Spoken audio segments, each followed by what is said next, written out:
పునీతుల సంబంధ ప్రయోజనమును విశ్వసించుచున్నాను.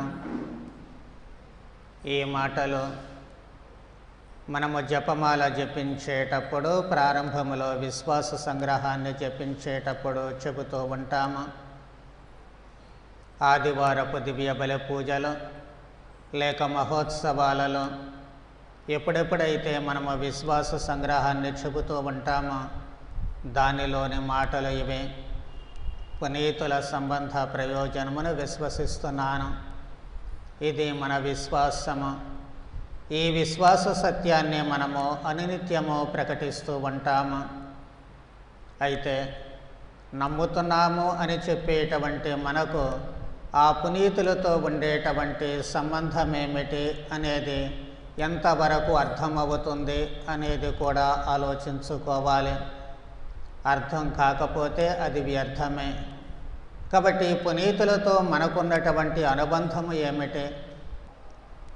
శ్రీసభ మనకు బోధించేటువంటి సత్యాలలో మనకు 3 సభలు ఉన్నట్లుగా తెలియచేయబడుతూ ఉంటుంది. మొదటిది యుద్ధ సభ లేక యాత్రా సభ. అంటే ఈ లోకములో జీవించేటువంటి మనము పరలోకానికి యాత్ర చేస్తూ ఉన్నాము. అందుకే యాత్ర సభ అని చెప్పి పిలుస్తాము. దీనిని యుద్ధ సభ అని కూడా అంటూ ఉంటాము. ఎందుకు అంటే మనకున్నటువంటి శత్రువులు సైతాను, ఈ లోకము, మన శరీరము, ఈ త్రివిధ శక్తులతో మనము అనునిత్యము పోరాటాన్ని సల్పుతూనే ఉంటాము. అందుకోసమే ఇది యుద్ధ సభ అని చెప్పి కూడా పిలుస్తూ ఉంటారు. రెండవది ఉత్తరించు సభ. అంటే పరలోకానికి వెళ్ళలేనటువంటి వ్యక్తులు ఇంకా మిగిలినటువంటి పాపాల పరిహారము కోసము వారు మధ్యలోనే ఆగిపోతూ ఉంటారు. ఈ యాత్ర మధ్యలో అసంపూర్తిగా మిగిలిపోతూ ఉంటుంది.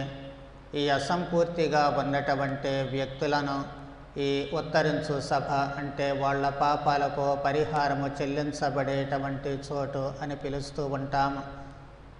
మూడవది జయ సభ. అంటే ఇందాక యుద్ధ సభ లేక యాత్ర సభ అనుకున్నామే, వీళ్ళు విజయాన్ని సాధించినటువంటి వాళ్ళు, తమ జీవిత లక్ష్యాన్ని సాధించినటువంటి వాళ్ళు. కాబట్టి విజయము పొందినటువంటి వీరు ఉండేటువంటిది మోక్షము. అందుకే ఆ మోక్షాన్ని జయసభ అని చెప్పి పిలుస్తూ ఉంటాము. ఈ 3 సభలకు మధ్య అవినాభావ సంబంధం ఉంటుంది అని మరచిపోకూడదు.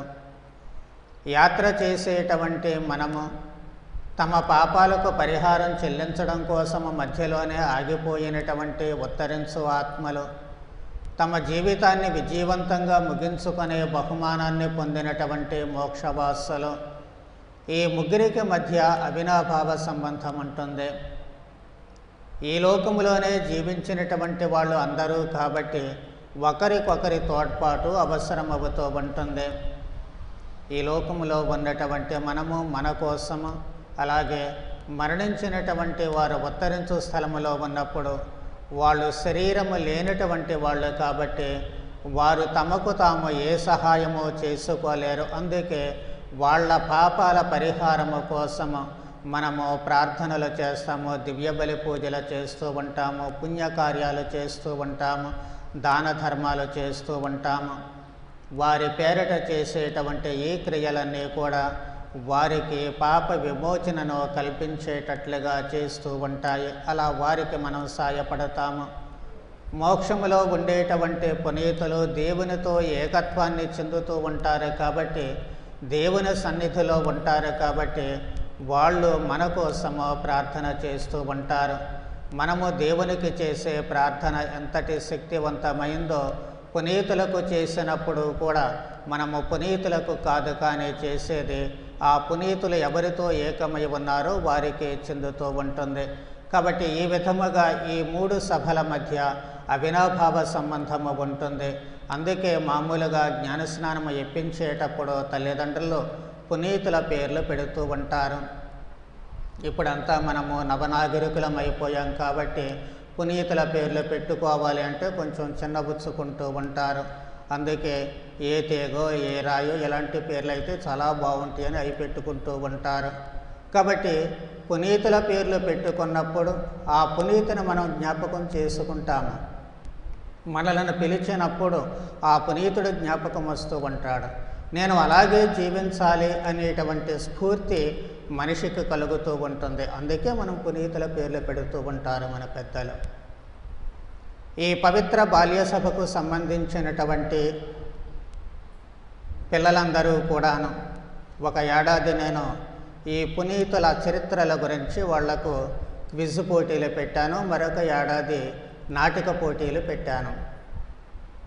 వాళ్ళలో పునీతులుగా వేసినటువంటి పిల్లలు వాళ్ళు ఆ పాత్రలో బాగా లీనమైపోయారు.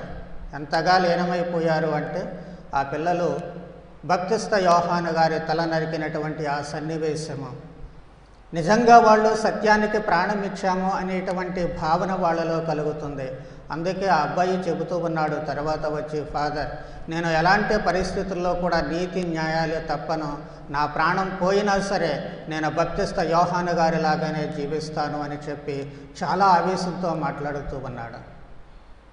మరో పాప ఆగ్నేశమ్మ గారి పాత్ర వేసినటువంటి ఆ పాప, ఆమె కూడా పవిత్రంగా జీవిస్తాను ఫాదర్, ఇక నుంచి నేను ఏమైనా సరే ఎవరు ఎన్ని కష్టాలు నష్టాలు పెట్టినా నా ప్రాణాలు ఇవ్వడానికి, నేను అగ్నిలో దహించుకుపోవడానికైనా సిద్ధంగా ఉన్నాను, కానీ నా పవిత్రతను మాత్రం నేను కోల్పోను అని చెప్పి ఆ పసిపిల్లలు చెబుతూ ఉన్నారు. వాళ్ళంతా కూడా 6-7 తరగతి వాళ్ళు లోపు వాళ్ళే. వాళ్లకు ఆ స్ఫూర్తి, ఆ ఆవేశము, ఆ అవగాహన ఎందుకు వస్తుంది అంటే ఆ పునీతుల చరిత్రలలో వాళ్ళు అంతగా లీనమైపోతూ ఉన్నారు తాము ఆ పాత్రలు వేసినప్పుడు. మరి పాత్ర వేసినందుకే వాళ్లకు అంతటి ఆవేశము, అంతటి స్ఫూర్తి వస్తే ఆ పేరు పెట్టుకున్నటువంటి వాళ్లకు మరింత స్ఫూర్తి రావాలి. ఖచ్చితంగా అదే ఉద్దేశ్యము కోసము మన తల్లిదండ్రులు పునీతుల పేర్లు పెడుతూ ఉంటారు. కాబట్టి అది ఎంతటి ముఖ్యమైనటువంటిదో, ఎంతటి ప్రయోజనకరమైనటువంటిదో కనుక మనకు అర్థమైతే ఖచ్చితంగా మనము పునీతుల పేర్లే పిల్లలకు పెట్టేటువంటి అవకాశము ఉంటుంది. మరి ఈ పునీతులు ఎవరు అనేటువంటిది, వాళ్ళ చరిత్ర ఏమిటి అనేటువంటిది మనం కొంచెం జాగ్రత్తగా అవగాహన చేసుకోవడానికి ప్రయత్నం చేస్తే వాస్తవానికి పునీతులు ఈ మొదటి పఠనంలో మనం చూసాము. జాగ్రత్తగా గమనించినట్లయితే పాపపు మరకల నుండి శుద్ధి నొంది దైవ జీవాన్ని, ఆనందాన్ని శాశ్వతంగా పంచుకునేటువంటి వారు. పాపము ద్వారా కలిగినటువంటి బురద ఉంది, ఆ బురదను శుభ్రంగా ఉతికేసుకొని పవిత్రంగా ఉండేటువంటి వాళ్ళము. దేవుని యొక్క జీవాన్ని, ఆనందాన్ని శాశ్వతంగా ఈ లోకములో మనము స్వీకరించేటువంటి జీవము, మనిషిగా దేవుని నుంచి పొందిన జీవము అశాశ్వతమైంది. కానీ దివ్య సత్ప్రసాదము ద్వారా మనం పొందేటువంటి జీవము ఉంది, అది నిత్య జీవము. దాన్ని పరలోకములో శాశ్వతం చేయబడుతూ ఉంటుంది. కాబట్టి పునీతులు అంటే అలా శాశ్వతమైనటువంటి జీవాన్ని పొందినటువంటి వాళ్ళు. మరి ఈ పండుగ వాస్తవానికి 4వ శతాబ్దంలో ప్రారంభమవుతూ ఉంది. ఆ రోజుల్లో ఏం చేశారంటే వేద సాక్షులు ఉన్నారు. వేదము కోసము తమ ప్రాణాలు సమర్పించినటువంటి ఆ పునీతులందరినీ కూడా జ్ఞాపకం చేసుకోవడానికి ఒకరోజు ఏర్పాటు చేసి పండుగగా చేస్తూ ఉండేవాళ్ళం. ఆ తర్వాత 8వ శతాబ్దానికి వచ్చేసరికి ఈ రోము నగరం అంతటా కూడాను సకల పునీతులని స్మరించడం మొదలుపెట్టి వాళ్ళు నవంబరు 1వ తేదీని నిర్ణయిస్తూ ఉన్నారు. విశ్వశ్రీ సభ అంతటా కూడా ఈ పండుగ కొనియాడేవాళ్ళు కాదు, కానీ ఆ రోము నగరంలో మాత్రము కొనియాడుతూ ఉండేవాళ్ళు. ఆ తర్వాతనే 4వ గ్రెగరీ పాపు గారు యావత్ ప్రపంచం అంతటా కూడా ఈ శ్రీసభ ఈ పండుగను, అంటే ఈ వేదసాక్షుల సకల వేదసాక్షుల పండుగను కొనియాడాలి అని చెప్పి ఆయన తాకీదు ఇస్తూ ఉన్నారు. 609వ సంవత్సరంలో 4వ బోనిఫాస్ పాపు గారు వచ్చినప్పుడు ఆయన ఏం చేస్తూ ఉన్నారు అంటే, అంతకుముందే రాజప్రసాదాన్ని రోమ నగరంలో పాపుగారులకు ఇచ్చేసినారు. కాబట్టి దాంట్లో ఉన్నటువంటి ఆ రాజభవనాలు కొన్ని దేవాలయాలుగా, కొన్ని రకరకాలుగా మార్చివేశారు పాపుగారి నివాసంగా. అదే నేపథ్యంలో అక్కడ ఈ సకల దేవతల దేవాలయం ఒకటి ఉంది. అంటే మనకిప్పుడు ముక్కోటి దేవతలు ఎలా ఉన్నారు అలాగే వాళ్లకు కూడాను సకల దేవతల దేవాలయం ఒకటి ఏర్పాటు చేసుకున్నారు. ఆ సకల దేవతల దేవాలయాన్ని పాపుగారు సకల పునీతుల దేవాలయంగా మార్చివేస్తూ ఉన్నారు. అప్పటి నుంచి ఈ వేద సాక్షుల కోసం మాత్రమే చేసుకునేటువంటి ఆ పండుగ సకల పునీతుల పండుగగా మారింది. శ్రీ సభ అంతటా, ప్రపంచం అంతటా కూడా ఈ సకల పునీతులను కొనియాడాలి అని చెప్పి ఆయన శ్రీ సభకు తమ ఆదేశాలు ఇస్తూ ఉన్నారు. మనము కొనియాడేటువంటి పునీతుల పేర్లు చెప్పుకునేటువంటి వాళ్ళు చాలా తక్కువగా ఉంటూ ఉంటారు. కానీ వాస్తవానికి శ్రీ సభ చేత పునీతులుగా ప్రకటించబడినటువంటి వాళ్ళు 10,000 మంది పైనే ఉన్నట్లుగా గణాంకాలు చెబుతూ ఉన్నాయి. వారందరి జీవితాలనంటే వాళ్ళు కాకుండా ఇంకా బోళ్ళంతమంది మోక్షంలో ఉన్నటువంటి ప్రతి వారు కూడా పునీతులే. 10,000 మంది అయినా మోక్షానికి వెళ్ళింది అంటే కాదు, కొన్ని కోట్ల మంది వెళ్ళి ఉంటారు. మరి మనము గుర్తుంచుకునేటువంటిది అంటే వాళ్ళ జీవితము మనకు ఒక ఆదర్శంగా మిగిలిపోయేటువంటి వాళ్లను తల్లి శ్రీ సభ గుర్తించి వారి పేర్లో జాబితాను మనకు అందిస్తూ ఉంటుంది. అలాంటి వారు దాదాపు 10,000 మంది పైనే ఉన్నట్లుగా మనకు స్పష్టమవుతూ ఉంటుంది. ఈ పునీతుల పండుగ చేసుకోవడంలో 4 ప్రధానమైనటువంటి ఉద్దేశ్యాలు మనకు కనిపిస్తూ ఉన్నాయి. మొట్టమొదటిది దేవుణ్ణి స్తుతించడము, దైవస్తుతి. యావత్ ప్రపంచంలో కూడా ఎంతోమంది మన సహోదరులు మన మధ్య మనతో పాటు మనతో కలిసి జీవించినటువంటి వాళ్ళు మరణించిన తర్వాత ఖచ్చితంగా దైవ సన్నిధికి వెళ్ళి ఉంటారు. మరి అలాంటి వ్యక్తులను ఈ లోకంలో మనకు ప్రసాదించినందుకు భగవంతుణ్ణి స్తుతించాల్సినటువంటి అవసరము ఉంది. వాళ్ళే కాకుండా మనకు తెలియనటువంటి ఎంతోమంది పునీతులు, ఈరోజు మనం ఒక్కొక్క రోజు ఒక్కొక్క పునీతుడిని సాధారణంగా స్మరణ చేస్తూ ఉంటాము. మరి అలాంటి పునీతులను ఈ లోకానికి అందించబట్టే వాళ్ళ జీవిత ఆదర్శము ద్వారా అనేక మంది ఆ మార్గములో పయనించడానికి, క్రీస్తును తెలుసుకోవడానికి అవకాశము ఉంటుంది. కాబట్టి దేవుడు అలాంటి పునీతులను మనకు ప్రసాదించినందుకు, అలాంటి మహానుభావులను మనకు ప్రసాదించినందుకు, అలాంటి మానవత్వము కలిగినటువంటి మనుషులను మనకు ప్రసాదించినందుకు ఆ దేవునికి కృతజ్ఞతలు, స్తుతి, స్తోత్రాలు చెల్లించాల్సినటువంటి అవసరము ఎంతైనా ఉంటుంది. రెండవది, జీవించి ఉండేటువంటి మనకు ఒక ప్రోత్సాహాన్ని పునీతుల జీవితము ఇస్తూ ఉంటుంది. ఏమిటి ఆ ప్రోత్సాహము అంటే, ఈ లోకములో జీవించేటువంటి మనకు రకరకాలైనటువంటి ఆందోళనలు ఉన్నాయి, భయాలు ఉన్నాయి, కష్టాలు ఉన్నాయి, నష్టాలు ఉన్నాయి, నిరాశ నిస్పృహలకు మనము లోనవుతూ ఉంటాము. ఇలాంటి మనకు వాళ్ళ జీవితాలు చూచినప్పుడు ఒక స్ఫూర్తి ఇవ్వబడుతూ ఉంటుంది. వాళ్ళు కష్టాలు పడ్డవాళ్ళే, వాళ్ళు బాధలు పడ్డవాళ్ళే, అయినప్పటికీ దైవ శక్తి చేత వాళ్ళు విజయాన్ని సాధించారు. వాటినన్నిటినీ కూడా అధిగమించారు. గోధుమ గింజ భూమిలో పడి అది మొలకెత్తాలి అంటే, క్రొత్త జీవం కావాలి అంటే అక్కడ నశించాలి. కాబట్టి అలాగే ఈ లోకపు బాధలన్నీ కూడా మనము సరి అయినటువంటి మనిషిగా తయారు కావడానికే అన్నటువంటి సత్యాన్ని తమ జీవితాల ద్వారా వాళ్ళు రుజువు చేసి అక్కడ ఉన్నారు. కాబట్టి ఇదిగో ఖచ్చితంగా నేను కూడా ఈ బాధలను భరిస్తాను, వాటిని అధిగమిస్తాను అనేటువంటి స్ఫూర్తి, పట్టుదల, ధైర్యము ఈ లోకంలో జీవించేటువంటి మనకు లభిస్తూ ఉంటాయి. ఇందాక చెప్పాను, చిన్న కుర్రాడు సత్యము కోసము, ధర్మం కోసం నేను కూడా నా ప్రాణాలు ఇస్తాను అని చెప్పి ఆ స్ఫూర్తి రావాలి. ఆ స్ఫూర్తి రావడము కోసమే ఇక్కడ మనము పునీతులను స్మరిస్తూ ఉన్నాము. మనకు అనేక మంది, ఇప్పుడు పౌలు గారు ఉన్నారు. ఆయన ప్రారంభంలో సువిశేషానికి అంటే క్రీస్తుకు వ్యతిరేకంగా పనిచేసిన ఆయనే, కానీ దాన్ని అధిగమించారు. ఆయన అధిగమించి ఆ బలహీనతను జయించే మహాపునీతుడిగా మనకు మిగులుతూ ఉన్నారు. పునీత అగుస్తీన వారు, ఆయనలో వ్యక్తిగత లోపాలు ఉన్నాయి, యవ్వన ప్రాయము వరకు కూడాను. ఆ వ్యక్తిగత లోపాలను అధిగమించారు. ఆయన బోల్డన్ని సంవత్సరాలు పట్టింది, 25 ఏళ్ళ పైనే పట్టింది. కానీ ఆయన మళ్ళీ వాటిని అధిగమించారు. ఎలా అంటే దైవ సహాయము చేత, తల్లి ప్రార్థన చేత. కాబట్టి ఈ రకంగా అనేక మంది పునీతులు తమ వ్యక్తిగత లోపాలను, సాంఘిక లోపాలను, వచ్చే కష్ట నష్టాలను అధిగమించే పునీతులైనటువంటి వాళ్ళే. మరి వాళ్ళు అయినప్పుడు నేనెందుకు కాకూడదు అనేటువంటి స్ఫూర్తి మనకు రావాలి. నేను కూడా అలాగే జీవిస్తాను, నేను కూడా నా బలహీనతలను జయిస్తాను, నేను కూడా సత్యానికి, ధర్మానికి సాక్షిగా నిలుస్తాను అన్నటువంటి స్ఫూర్తి మనకు ఇచ్చి, ఎప్పుడు నిరాశ నిస్పృహలకు గురి కాకుండా ధైర్యంగా మన విశ్వాసంలో నిలబడడానికి ఈ పునీతులు మనకు ఒక ఆదర్శంగా ఉంటూ ఉన్నారు. అలాగే మూడవది మధ్యవర్తిత్వము. మన కోసం వాళ్ళు ప్రార్థన చేస్తూ ఉంటారు. వాళ్లకు భగవంతునికి మనకి మధ్య వీళ్ళు మధ్యవర్తులుగా మిగిలిపోతూ ఉన్నారు. అంటే వాళ్ళు ఏదో అక్కడ కూర్చొని మన కోసం రికమెండేషన్ చేస్తారని కాదు, దేవునితో ఏకత్వాన్ని చెందినటువంటి వాళ్ళలో ఉన్నటువంటి సుగుణాలను మనం జ్ఞాపకం చేసుకుని వారిని ప్రార్థిస్తున్నాము లేక వాళ్ళను స్తుతిస్తున్నాము అంటే అది ఎవరికి చెందుతుంది అంటే దేవునికి చెందుతూ ఉంటుంది.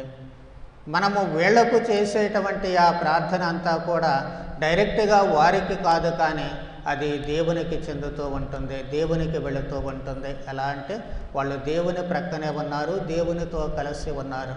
కాబట్టి వాళ్ళతో మనం ఏం మాట్లాడుతుంటామో అనేటువంటిది దేవుడికి వినిపిస్తూ ఉంటుంది, దేవుడు గమనిస్తూ ఉంటారు. కాబట్టి ఆ పునీతుని ఆదర్శంగా తీసుకున్నప్పుడు ఖచ్చితంగా వీళ్ళు ఈ రోజు కాకపోతే రేపటికైనా సరే మారతారు, వీళ్ళలో ఈ భక్తి ఈ ఛానల్ ద్వారా అయినా సరే పెంపొందుతుంది అనేటువంటి ఆశతో భగవంతుడు మనలను దీవిస్తూ ఉంటారు. కాబట్టి పునీతులకు చేసే ప్రార్థన వాళ్ళేదో దేవుళ్ళు మనకేదో అద్భుతాలు చేస్తారు అని వాస్తవానికి కాదు, కానీ వారి ద్వారా దేవుని దయ మనపై ఉంటూ ఉంటుంది. వాళ్ళని జ్ఞాపకం చేసుకోవడం ద్వారా మన ఆలోచనలు అటువైపుకు మళ్ళీ ఖచ్చితంగా దేవుని వద్దకు చేరతాము అనేటువంటి ఆశ భగవంతునికి ఉంటుంది. అందుచేతనే దేవుడు మనకు ఆ పునీతుల పేరు మీద సహాయాన్ని చేస్తూ ఉంటారు, దైవ దీవెనలో ఇస్తూ ఉంటారు. నాలుగవది అద్భుతాలకు వాళ్ళక పరికరాలు, ఒక సాధనాలు. అనేక మంది పునీతులు అద్భుతాలు చేయడం మనం చూస్తూ ఉంటాము. పోయిన వస్తువులు దొరకాలంటే అంతోని గారి దగ్గరగా పెరిగెడుతూ ఉంటాము. ఆశలు లేనటువంటి కేసులు అలాంటి వాళ్ళు స్వస్థత పొందాలంటే యోధా గారి దగ్గరగా పరిగెడుతూ ఉంటాము. అలాగే ఇక ఏ కష్టం వచ్చినప్పటికీ మరియ తల్లి పుణ్యక్షేత్రం ఎక్కడ ఉందా అని చెప్పి అక్కడకు పరిగెడుతూ ఉంటాము. వీళ్ళందరూ వాస్తవానికి తమ శక్తి చేత అద్భుతం చేస్తున్నారంటే కాదు, వాళ్ళు అద్భుతము చేయడానికి ఒక సాధనంగా మిగులుతూ ఉన్నారు. ట్యాంకులో నీళ్లు ఉన్నాయి, మున్సిపాలిటీ వాళ్ళు పెద్ద ట్యాంకు కట్టారు. మనం వెళ్ళి గబగబా నిచ్చినెక్కి దాంట్లో నీళ్లు ముంచుకొని రాము. అక్కడ నుంచి వాళ్ళు పైప్ లైన్లు వేస్తారు, రకరకాల చోట్లకు పైప్ లైన్లు వేస్తారు. ఆ పైప్ లైన్లో నుంచే మనం నీళ్లు పట్టుకుంటాము. కానీ ఆ పైపులు కాదు నీళ్ళు ఇచ్చేది మనకు, అక్కడ ట్యాంక్ ఉంది. ట్యాంకులో నీళ్ళు లేకపోతే ఇక్కడ పైపులుండి కూడా ఉపయోగం ఏమీ ఉండదు. అలాగే ఇక్కడ కూడా దేవుని వద్ద ఉన్నటువంటి వరానుగ్రహాలు మనదాకా రావడము కోసము దేవుడు ఇదిగో ఈ పునీతులను ఒక సాధనంగా ఎంచుకుంటూ ఉన్నారు. దేవుడు చెప్పేటువంటి మాటను సృష్టి ప్రారంభము నుంచే మనిషి తిరస్కరిస్తూ ఉన్నాడు. ఆదాము ఏవమ్మలే తిరస్కరించారు. ఆ తర్వాత ప్రవక్తలను పంపారు, రాజులను పంపారు, అనేక మందిని పంపారు. అయినా మనిషిలో మార్పు అనేటువంటిది మృగ్యమే అవుతూ ఉంటుంది. అందుకే సాక్షాత్తు తానే ఒక మనిషిగా ఈ లోకంలో జన్మించారు. అయినా మనం ఏమైనా తక్కువ తిన్నవాళ్ళమా? ఆయన్ను కూడా లెక్క చేయలేదు, చివరకు చంపి అవతల పడేస్తూ ఉన్నాము. కాబట్టి ఇలాంటి కరుడుగట్టినటువంటి మనస్తత్వము మనిషిలో ఉంది. కాబట్టి దేవుడు ఏం చేస్తూ ఉన్నారు? మరొక మార్గాన్ని ఎంచుకుంటూ ఉన్నారు. ఈ పునీతుల ద్వారా అద్భుతాలు చేయగలిగినప్పుడు, ఈ పునీతులను మనం వేడుకొని వాళ్ళ ద్వారా మనకు కావలసినటువంటి మేలులు పొందినప్పుడు కనీసము కొంత శాతమైనా మనకు బుద్ధి వచ్చి వాళ్ళు జీవించిన జీవిత విధానాన్ని అనుసరిస్తాము అనేటువంటి ఆశ భగవంతుడిదే. ప్రతి పాపి పరము చేరేదాకా భగవంతుడు ఆ మనిషి మీద ఆశలు పెంచుకుంటూ ఉంటారు. అనేక అవకాశాలు కల్పిస్తూ ఉంటారు. అనేక విధాలుగా వారికి తన వరానుగ్రహాలను ఇవ్వడానికి ప్రయత్నం చేస్తూ ఉంటారు. కాబట్టి అలాంటి మార్గమే ఈ పునీతులు. ఈ పునీతుల ద్వారా తన వరానుగ్రహాలను మనకు ఇస్తూ ఉన్నారు. అందుకే పునీతులు దేవుని యొక్క అద్భుతాలకి సాధనాలుగా మారుతూ ఉన్నారు. 5 రొట్టెలు 2 చేపలు పంచి ఇచ్చినప్పుడు డైరెక్ట్గా యేసు ప్రభు అందరికీ పంచిపెట్టాల, శిష్యులకే చెబుతూ ఉన్నారు.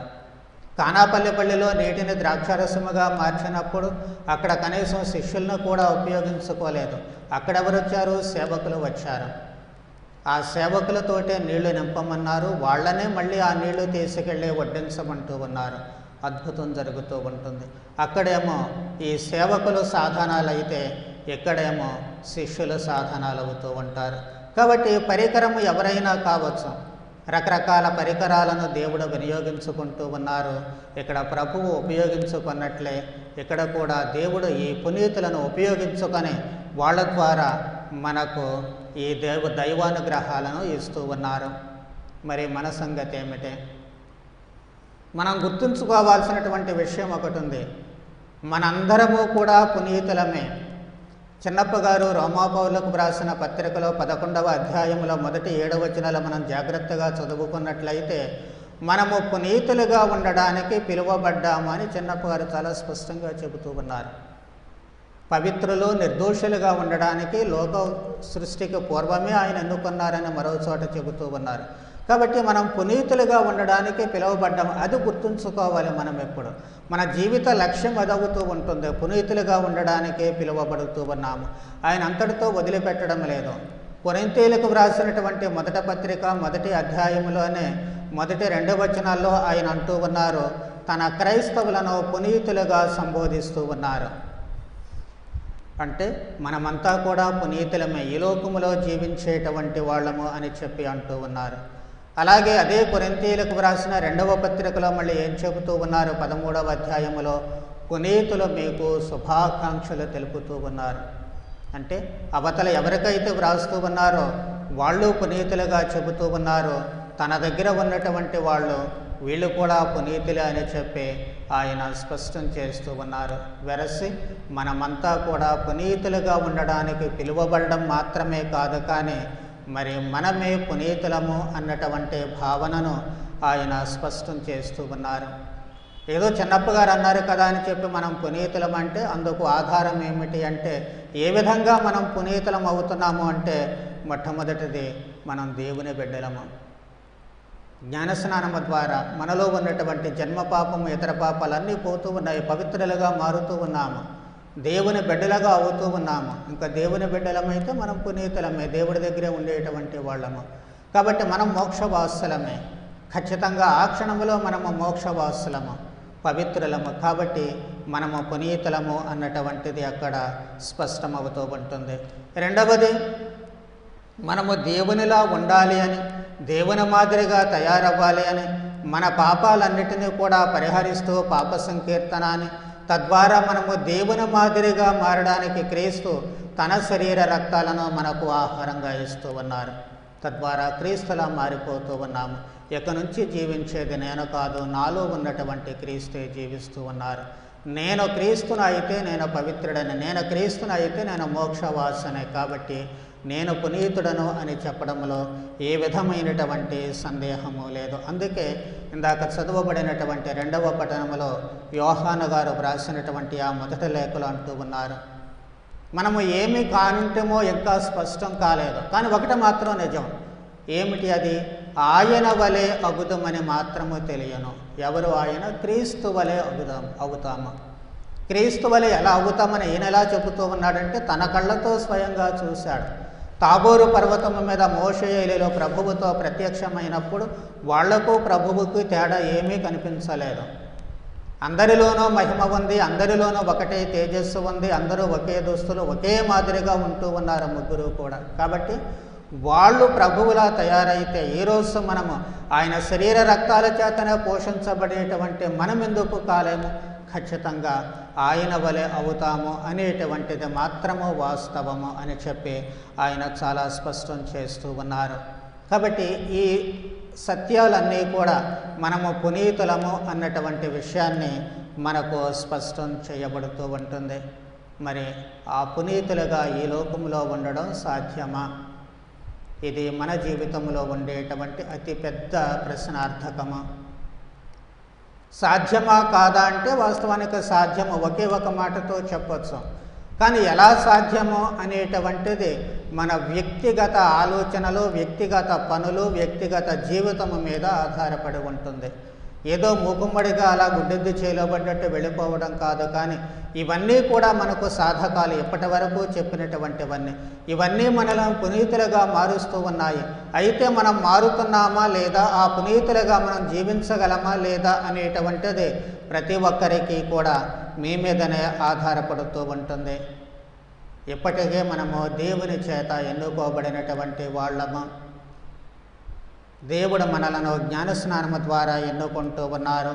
ఇందాక చెప్పాము, ఎఫెసీయులకు వ్రాసినటువంటి పత్రికలో మనము పరిశుద్ధులుగా నిర్దోషులుగా ఉండడానికి పిలువబడుతూ ఉన్నాము.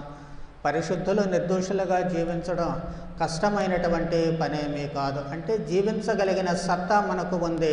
ఆ జీవించడానికి అవసరమైన వరానుగ్రహాలు భగవంతుడు ఇస్తూ ఉన్నారు. కాబట్టి అక్కడ పునీతులుగా జీవించడానికి అధైర్యపడాల్సినటువంటి పని లేదు. అమ్మో ఇది సాధ్యమా అని చెప్పి నోరు తెరవాల్సినటువంటి అవసరము అంతకంటే మనకు అక్కడ కనిపించదు. రెండవది, శ్రీసభ ఉమ్మడి కుటుంబం. అందరము కూడా శ్రీసభలో సభ్యులము, ఏకైక కుటుంబము. అందుకే ఏక పవిత్ర కథోలిక శ్రీసభను విశ్వసిస్తున్నానని చెప్పి విశ్వాస సంగ్రహంలో చెబుతూ ఉంటాము. అంటే మనం ఆ విశ్వాస సంగ్రహాన్ని పూర్తిగా మర్చిపోయాం. కానీ అసలైనటువంటి ఆ విశ్వాస సంగ్రహాన్ని చెబితే ఈ మాటలు మనకు కనిపిస్తూ ఉంటాయి. ఏక పవిత్ర కథోలిక శ్రీసభను విశ్వసిస్తూ ఉన్నాను అంటే ఒకే ఒక శ్రీసభ ఇది. యావత్ ప్రపంచమంతా కూడా ఒకే కుటుంబంగా ఉంటూ ఉంటుంది. మరి ఒకే కుటుంబం అయినప్పుడు మనలో ఎవరైనా ఒకరు బలహీనులైతే మరొకరు సాయం చేస్తారు. కుటుంబంలో ఉండేటువంటి వ్యక్తులు ఎవరికి ఏదన్నా అవసరమైనా, ఎవరికి ఏదన్నా లోపమున్నా మిగిలిన కుటుంబీకులు ఏం చేస్తారు? సహాయం చేస్తారు. మరి ఇక్కడ కూడా ఈ శ్రీసభ అనేటువంటి ఈ కుటుంబంలో సహాయం చేయడానికి మన చుట్టూ చాలామంది ఉన్నారు. వాళ్ళలో ప్రథమంగా నిలిచేటువంటిది గురువులు, అభిషిక్తులైనటువంటి గురువులు. ఈ గురుత్వము ద్వారా మనము తల్లి గర్భము నుంచి పొడమి గర్భము వరకు కూడాను జీవితంలో అవసరమైనటువంటి ప్రతి సమయానికి, ప్రతి సందర్భానికి తగినట్లుగా దైవాశీస్సులను మనకు అందించడానికి క్రీస్తు ఈ గురుత్వాన్ని మనకు ఇస్తూ ఉన్నారు. ఈ గురుత్వము ద్వారా ఆధ్యాత్మిక మేలులు ఒకటే కాదు, భౌతిక మేలులు ఒకటే కాదు, మన జీవన నడవడిని సరిదిద్దేటువంటి ఒక ఆయుధాలుగా ఉంటూ ఉంటారు. అందుకే ఎన్నిసార్లు ఎంతమంది తిట్టుకున్నా, ఏం చేసినప్పటికీ కూడా గురువు మీ వ్యక్తిగత ప్రవర్తనలో జోక్యం చేసుకుంటూ ఉంటారు. ఇది మంచి, ఇది చెడు అని నిష్కర్షగా చెబుతూ ఉంటారు. అవసరమైనప్పుడు గట్టిగా తిట్టైనా చెబుతూ ఉంటారు, దండించైనా చెబుతూ ఉంటారు. దాని ద్వారా కొన్నిసార్లు చెడ్డ పేరు రావచ్చు, కొన్నిసార్లు అందరి నోళ్లలో నానుతూ ఉండవచ్చు, అందరూ కొన్నిసార్లు అపార్థం చేసుకోవచ్చు, రకరకాలైనటువంటివి ఉంటూ ఉంటాయి. అయినా గురువు ఎప్పుడూ కూడా వెనకడుగు వేయరు. ఎందుకు అంటే ఆయన సహజమైనటువంటి క్రీస్తు స్థానములో ఉన్నటువంటి ఆ గురువు ఖచ్చితంగా మనకు సహాయం చేయాల్సినటువంటి అవసరం ఏర్పడుతూ ఉంటుంది.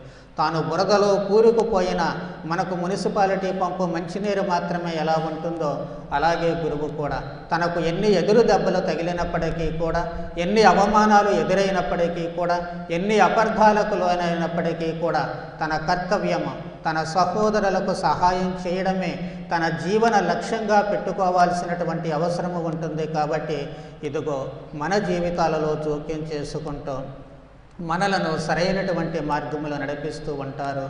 కాబట్టి కుటుంబానికి పెద్ద కొడుకుగా ఇక్కడ గురుత్వము మన మధ్య ఉంటుంది. అలాగే మిగిలినటువంటి వాళ్ళు కూడాను ఎంతోమంది మఠవాసులు వాళ్ళ జీవిత ఆదర్శాల ద్వారా చేసేటువంటి ఇతర సేవల ద్వారాను, వివిధ రంగాలలో వాళ్ళు అందించేటువంటి సేవలు, అలాగే ఉపదేశాలు, అలాగే ఇంకా రకరకాలైనటువంటి లేక్షన్ ఆఫ్ మేరీ కానివ్వండి, విన్సెంట్ దే పాల్ సొసైటీ కానివ్వండి, యూత్ కానివ్వండి, రకరకాల పవిత్ర బాల్య సభ కానివ్వండి, ఏ సభ అయినా, ఏ వ్యవస్థ అయినా సరే ఒకరికొకరు సహాయం చేసుకోవడానికి ఏర్పాటు చేయబడినటువంటి ప్రతి ఒక్కరు కూడా మనకు సహాయపడుతూ ఉంటారు, వాళ్ళదైనటువంటి బాణిలో, వాళ్ళదైనటువంటి దారిలో. కాబట్టి సహాయ హస్తము మాత్రము ఖచ్చితంగా మనకు ఉంటుంది. వీటితో పాటు మనకు సత్యోపదేశం ఉండనే ఉంది. ప్రారంభం నుంచి కూడా మనలను ఒక నిర్దిష్టమైనటువంటి బాటలో ఉంచడానికి ఈ సత్యోపదేశం ఉపయోగపడుతుంటుంది. పిల్లలకు అవసరమైన సత్యోపదేశం పిల్లలకు, యవ్వనులకు అవసరమైనటువంటి సత్యోపదేశం వారికి, పెద్దయిన తర్వాత గృహస్థులుగా ఉన్నటువంటి వారికి అవసరమైనటువంటి సత్యోపదేశము వారికి. కాబట్టి వయస్సుకు తగినటువంటి ఈ సత్యోపదేశం ఉంది. మనం ఎక్కడ మిస్ అయినా అక్కడ బస్సు మిస్ అయినట్లే లెక్క. ప్రతి దానిలో కూడా మనం దాని నుంచి రావాల్సిన వరానుగ్రహాలను తీసుకోవాలి. లేకపోతే మన ప్రయాణం అక్కడ బ్రేక్ అయిపోతూ ఉంటుంది. ప్రయాణం బ్రేక్ అయితే అడుగులు తడబడతాయి, అడుగులు తడబడితే కుంటుపడతాం, అంతటితో ఆగిపోనన్న ఆగిపోతుంది, దారన్నా తప్పుతూ ఉంటాం. అలా కాకుండా ఉండాలి అంటే పటిష్టమైనటువంటి సత్యోపదేశం అనేటువంటి ఆలంబనను ఎప్పుడూ కూడా మన వయసులను బట్టి కాదు, కానీ ఏ వయసు తగినటువంటి సమయంలో ఆలంబన మనము తీసుకుంటూ వెళుతూ ఉండాలి. అప్పుడే మనకు సరైనటువంటి క్రమబద్ధములో మనము ముందుకు నడవడానికి అవకాశము కలుగుతూ ఉంటుంది. అలాగే బాధలు, కష్టాలు ఇవన్నీ కూడా మనకు ధైర్యాన్ని ఇవ్వాలి, స్ఫూర్తిని ఇవ్వాలి. వీటిని అధిగమిస్తాను. మనుష్య కుమారుడు శ్రమలు పడి మరణించాలి, ఆ తర్వాతనే 3వ రోజున ఆయన ఉత్థానం అవుతారు. చచ్చిపోకపోతే అసలు ఎలా ఉత్థానం అవుతారు? చచ్చిపోయినటువంటి మనిషే లేస్తారు. అలాగే మనము బాధలు పడాలి. బాధలు పడితేనే మనము మరింత మెరుగులు దిద్దుకోవడానికి అవకాశం ఉంటుంది. అంతటి ఖరీదైన బంగారాన్ని శుద్ధి చేయాలంటే ఏం చేస్తారు? ఖచ్చితంగా కరిగించాల్సిందే. అప్పుడే దానిలో ఉన్నటువంటి మలినాలు పోతూ ఉంటాయి. ఇనుము మనకు అవసరమైనటువంటి విధంగా దాన్ని మలుచుకోవాలంటే ఏం చేస్తారు? సుత్తి తీసుకొని కొట్టాల్సిందే దాన్ని, లేకపోతే అది మనకు అనువైనటువంటి రూపాల్లోనికి రాదు. అంతవరకు ఎందుకు చెక్క? మనం కూర్చుంటున్నాము, రకరకాలుగా ఉపయోగిస్తూ ఉన్నాము. దానిని ఉలి బాడ్చా తీసుకుని దాన్ని చెక్కాల్సిందే. ఎక్కడికక్కడికి కూడా ప్రతి అంగుళము కూడా చెక్కాల్సిందే. అలా చెక్కినప్పుడే అది నగశీలుగా తయారవుతూ ఉంటుంది. కాబట్టి ప్రతిదీ కూడా మనకు పాఠాన్ని నేర్పుతూ ఉన్నాయి. ఈ బాధల ద్వారానే మన జీవితం పునీతమవుతుంది అన్నటువంటి సత్యాన్ని మరచిపోకూడదు. కష్టాల ద్వారానే మన జీవితం పునీతమవుతుంది అన్న విషయాన్ని మరచిపోకూడదు. అది గనుక మనకు జ్ఞాపకం ఉంటే ఏ కష్టము కష్టంగా కనిపించదు, ఏ బాధ బాధగా అనిపించదు. వాటిని అధిగమించాలనే పట్టుదల ఎక్కువ అవుతుంది. వాటిని జయించాలి అనేటువంటి పట్టుదల పెరుగుతూ ఉంటుంది. ఖచ్చితంగా మనము వాటిని అధిగమించి విజయాన్ని సాధించడానికి అవకాశం కలుగుతుంది. కానీ ఎలాంటి నిరాశ నిస్పృహలకు గురి కాము, పిరికి వాళ్ళ మాదిరిగా తయారు కాము. చాలాసార్లు కొంతమంది వీటిని అధిగమించలేక తమ జీవితాలను అంతం చేసుకుంటూ ఉంటారు. దురదృష్టవశాత్తు ఈ రోజుల ఈ ఆధునిక యుగంలో మనకు విజ్ఞానం పెరిగిన కొందిగా చివరకు గురువులకు, మఠవాసులకు కూడా ఈ జాడ్యం అంటుకుంటూ ఉంటుంది. నిరాశ నిస్పృహలకు గురయ్యేటువంటిది. మహామేధావులు అనుకున్నటువంటి వాళ్ళు, గొప్ప గొప్ప వాళ్ళు అయినటువంటి ఆ విజ్ఞానవంతులకు ఇది అంటుకుంటూ ఉంటుంది. తమ జీవితాలను అర్ధాంతరంగా ముగించుకుంటూ ఉంటారు. చాలా దురదృష్టకరమైనటువంటిది. ఎన్ని ఆలంబనలను మన ప్రక్కన పెట్టుకొని, ఎంత సహాయం మనం ప్రక్కన పెట్టుకొని, ఎంత స్ఫూర్తి మన ఎదురుగా పెట్టుకొని, ఎంత గుండె ధైర్యం కలిగించేటువంటి శక్తులు మన చుట్టూ ఉండగా పిరికి వాళ్ళలా మారడము చాలా దురదృష్టకరమైనటువంటి విషయము. కానీ అలా ఉండకుండా ఉండాలి అంటే మనము ఈ సహాయాన్ని ఖచ్చితంగా తీసుకోవాలి. జీవితంలో కష్ట నష్టాలు మనకు స్ఫూర్తి ఇచ్చి ఎప్పటికప్పుడు పట్టుదల పెంచాలి. వేమన సూక్తిలో ఒక మాట చెబుతాడు ఆయన, పట్టు పట్టరాదు పట్టి విడవరాదు, పట్టి విడుచుట కంటే పడి చచ్చుట మేలు అని. అది కనుక మనకు ఉన్నట్లయితే ఆ పట్టుదల, నేను మోక్షాన్ని సాధించాలి అనేటువంటి పట్టుదల, పునీతుడిగా జీవించాలి అనేటువంటి పట్టుదల ఉడుం పట్టులా పట్టుకొని మనము ఎప్పటికీ కూడాను వెనుకడుగు వేయకుండా, చేజార్చకుండా ఎప్పటికీ ముందు చూపుతోటే ముందుకు వెళ్ళడానికి మనకు అవకాశం కలుగుతూ ఉంటుంది. ఎందుకు అంటే ఎదురుగా మనకు కనిపించేటువంటిది బహుమానము, మోక్ష బహుమానము. ఆ మోక్ష బహుమానం కోసమే మనము ఎప్పుడూ కూడా ముందడుగులు వేస్తూ ఉంటాం. కాబట్టి దాన్ని సాధించాలి అనేటువంటి గట్టి పట్టుదల మనలో ఉండాలి. ఆ పట్టుదల ఉంటే మనకేది అసాధ్యం కాదు. సాయం చేయడానికి వీళ్ళందరూ ఈ లోకములో, మనుషులు పరలోకములో కూడా ఈ పునీతులు మనకు తోడుగా ఉన్నారు. కాబట్టి మనకి నిజానికి మనం చెప్పుకోవాలి అంటే అదృష్టవంతులమే. దైవరాజ్యం మన చేతుల్లో ఉంది. అది నిలుపుకోవడమా చేజార్చుకోవడమా ఇక అది మన ఇష్టము. నిలుపుకుంటే నిలుపుకోగలము, వదిలేసుకుంటే ఎందుకు కూడా మనము పనికి రాకుండా పోతాము. మొదటి పఠనములో చూసినట్లు రక్షింపబడినటువంటి ఆ జనసమూహంలో మనము కూడా ఉండాలి. అందుకే ఈ రోజున పునీతులందరూ కూడా మనతో చెప్పేటువంటి మాటలు, మీరు ఎప్పుడూ కూడా అధైర్యపడకండి, మేము కూడా మీలాగే బలహీనులము. ఇందాక అనుకున్నట్లు చాలామంది పునీతులు బలహీనులుగా జీవించారు. అయినప్పటికీ కూడా వాళ్ళు ఆ కష్టాలను దైవశక్తి చేత అధిగమించారు. అదే మాట వాళ్ళు చెబుతూ ఉన్నారు. అన్ని కష్టాలను, బాధలను మేము అధిగమించాము, మాలో ఉన్న బలహీనతలను అధిగమించాము, మాకు జబ్బు చేసి జీవితాంతము జబ్బు మనుషులుగానే బ్రతికాము, అయినప్పటికీ అధైర్యపడలేదు. ఈ రకంగా ప్రతి పునీతులు కూడా మనకు ధైర్యాన్ని నూరిపోస్తూ ఉన్నారు. దైవశక్తి, దైవ ప్రేమ చేత మేము రక్షింపబడ్డాము. కాబట్టి మీరు మీ పోరాటాన్ని కొనసాగించండి. ఎక్కడా కూడా వెను అడుగు వేయవద్దు, అధైర్యపడవద్దు. ప్రార్థన ద్వారా మేమెప్పుడూ కూడా మీకు మా సహాయాన్ని అందచేస్తూ ఉంటాము. అందుకోసమే మీకు సహాయం చేయడానికి మేమిక్కడ దేవుని చెంత, దేవుని సింహాసనం ఎదుట ఉన్నాము.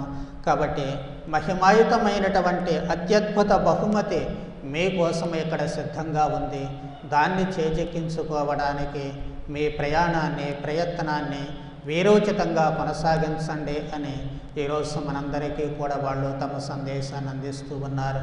కాబట్టి ఆ సందేశాన్ని స్వీకరించి తదనుగుణముగా మన జీవితాలను మలుచుకోవడానికి అవసరమైనటువంటి వరానుగ్రహాలను మన పాలక పునీతుల ద్వారా, సకల పునీతుల ద్వారా మనందరికీ ప్రసాదించమని ప్రార్థన చేద్దాం. పితా, పుత్ర, పవిత్రాత్మ నామమున.